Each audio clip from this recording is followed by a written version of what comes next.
屬虎嘅人咧，喺新嘅一年咧，運勢真係咧平平無奇，乏善出塵。原因咧就係因為喺佢哋命宮裏頭咧，凶星眾多，而吉星咧真係可以講得係寥寥可數嘅。咁啊喺工作同埋呢一個嘅事業發展方面，屬虎嘅人咧有啲力不從心嘅感覺，但係咧千萬不可氣餒，一定要努力堅持落去。若果能夠揾到一個合適嘅合作伙伴，咁就有助啊係衝破困境嘅。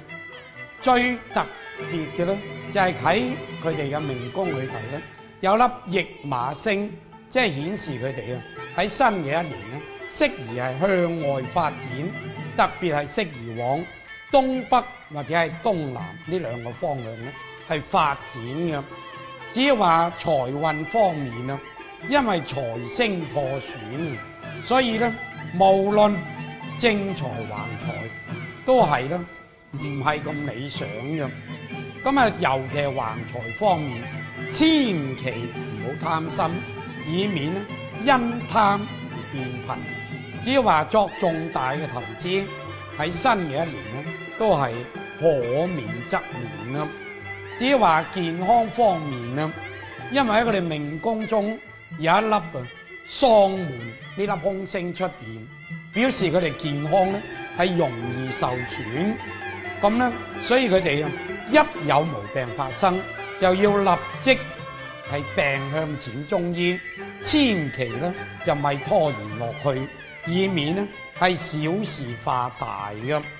咁啊，至於感情方面啦，感情方面咧，佢哋今年同異性咧就好難擦出火花，唔單止係咁添，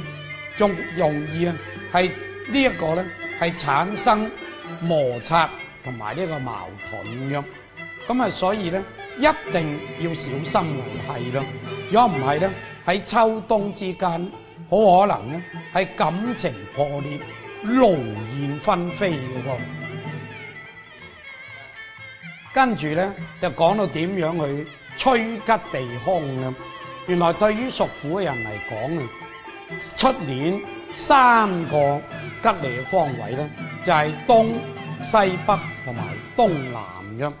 對於佢哋有利嘅顏色就係棕色，即係咖啡色，係黃色以及係紅色嘅。咁如果想話擺放吉祥物嚟趨吉避凶嘅話咧，我就建議佢哋喺東面或者喺床頭咧擺放一對係呢一個淺棕色，即係淺啡色嘅福壽連連咧嚟趨吉避凶啦。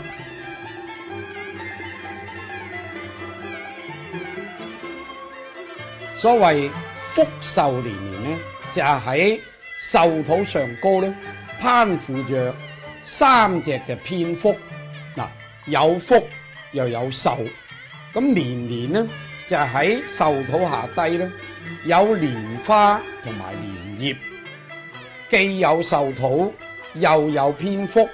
同時咧又有蓮花蓮葉，咁樣咧就組合而成咧就係福壽連連嘅吉祥景象啦，真係咯大吉大利嘅。屬虎嘅人啊，喺新嘅一年命宮裏頭咧凶星眾多，晦氣重重，必須咧三思而行，千萬唔好咧係輕舉妄動。如果想話化煞嘅話咧，就可以擺放一對